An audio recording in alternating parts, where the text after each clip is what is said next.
ನಗರ ಸೇವಾ ಅಂತ ಒಂದು ಅಪ್ಲಿಕೇಶನ್ ನಾವು ಡೆವಲಪ್ ಮಾಡಿದ್ದೀವಿ.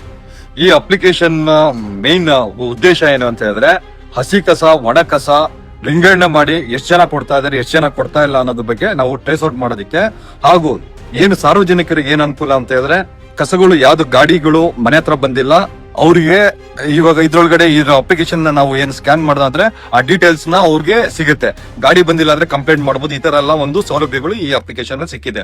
ಇವತ್ತು ನಾವು ಏನು ಸೋಮೇಶ್ವರ ನಗರ ವಾರ್ಡ್ ಇಂದು ರೋಜಿಪುರದಿಂದ ಇದನ್ನ ಪ್ರಾಯೋಗಿಕವಾಗಿ ಈ ವಾರ್ಡ್ ಅಲ್ಲಿ ನಾವು ಇದನ್ನ ಈ ಒಂದು ಅಪ್ಲಿಕೇಶನ್ ನಾವು ಸ್ಟಾರ್ಟ್ ಮಾಡ್ತಾ ಇದೀವಿ. ಈ ಅಪ್ಲಿಕೇಶನ್ ಇಲ್ಲಿ ಸಕ್ಸಸ್ಫುಲ್ ಆಯ್ತು ಅಂದ್ರೆ ದೊಡ್ಡಬಳ್ಳಾಪುರ ನಗರದಾದ್ಯಂತ ಎಲ್ಲಾ ವಾರ್ಡ್ಗಳಲ್ಲೂ ಇದನ್ನ ಇಂಪ್ಲಿಮೆಂಟ್ ಮಾಡಂತ ಕೆಲಸ ಮಾಡ್ತೀವಿ. ಈಗಾಗಲೇ ಹೇಳ್ದಂಗೆ ಇದ್ರಲ್ಲಿ ವೆರಿ ಸಿಂಪಲ್ ಏನಂತ ಹೇಳಿದ್ರೆ, ಇದನ್ನು ಈ ಏನ್ ನಿಮ್ಗೆ ಸ್ಕ್ಯಾನರ್ ಕಾಣಿಸ್ತಾ ಇದೆಯಲ್ಲ, ಇದನ್ನ ನಾವು ಮನೆಯವರಿಗೆ ಕೊಟ್ಟಿರ್ತೀವಿ.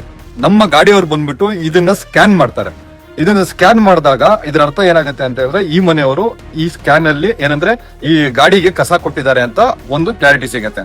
ಆಮೇಲೆ ಅವ್ರು ಹಸಿ ಕಸ ಕೊಟ್ಟಿದಾರ, ಒಣ ಕಸ ಕೊಟ್ಟಿದಾರ ಅನ್ನೋದು ಒಂದು ಕ್ಲಾರಿಟಿ ಸಿಗತ್ತೆ. ಸೊ ಇದು ಒಂದ್ ಪಾರ್ಟ್.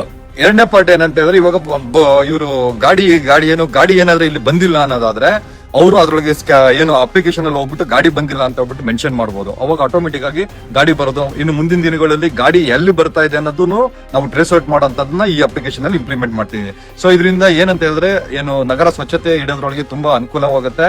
ಆಮೇಲೆ ಏನ್ ಇವಾಗ ಬ್ಲಾಕ್ ಸ್ಪಾಟ್ಸ್ ಗಳು ನಿರ್ಮೂಲನೆ ಮಾಡಬೇಕು ಅಂತಿದ್ರೆ ಇದರಿಂದ ಒಂದು ಪ್ರಥಮ ಹೆಜ್ಜೆ ಆಗಿರುತ್ತದೆ.